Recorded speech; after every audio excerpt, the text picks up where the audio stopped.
こんにちは、シュマチャンネルです。今回の動画は、羊毛フェルト、猫の製作の改訂版、パート3です。前回の動画をまだご覧になっていない方は、ぜひ、パート1からご覧ください。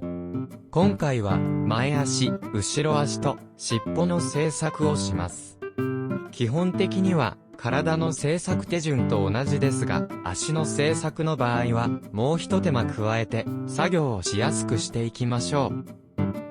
足の部分と体の部分の製作を分けて行った理由は、一度に全てをまとめて製作することが、初めて羊毛フェルトに挑戦する方には少し難しいと感じたためです。部分ごとに分割して作業することで、製作のコツをつかんでいただければ嬉しいです。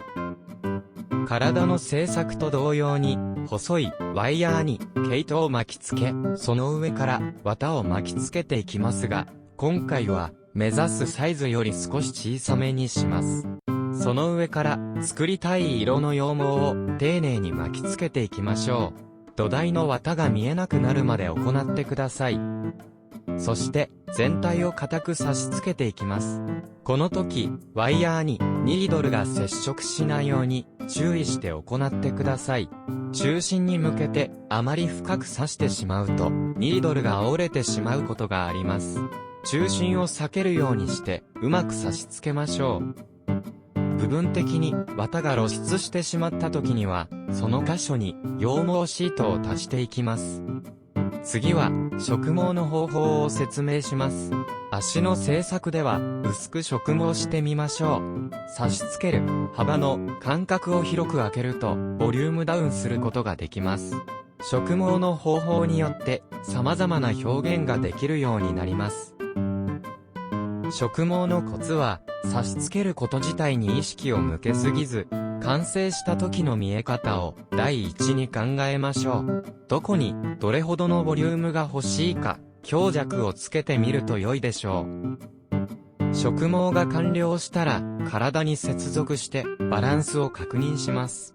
長さが足りない時は付け足し、長い時にはハサミでカットして調節しましょう。最後に足先の割れ目の深差しと肉球を差し付けていきます。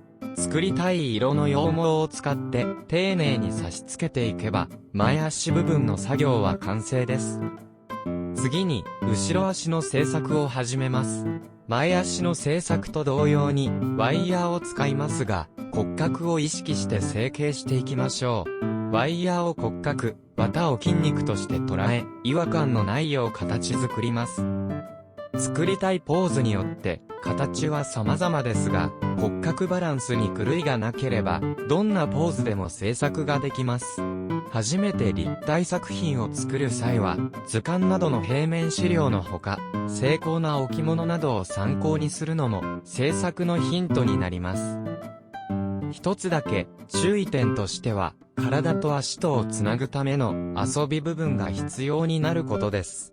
目打ちを使ってワイヤーで接続し、上から綿でしっかりと成形すれば、特に接着剤を使わなくても製作できます。尻尾の製作も同様の作業ですが、尻尾はより細い土台になるよう意識して製作します。尻尾のお悩みでは、思ったより短くなってしまった、太くなりすぎてしまった、ということが多いのではないかと思います。長い分には、後でカットすることができますので、心配な場合は、イメージよりも、かなり長めのワイヤーで始めてみましょう。接続のための遊び部分も加わるので、1.5 倍ほど長くしても良いと思います。また、細めのワイヤーを使用するなど、工夫して作業しやすくしてみてください。前足、後ろ足は植毛して体に接続しましたが、尻尾はまだ接続しないよう注意してください。今回の動画は以上です。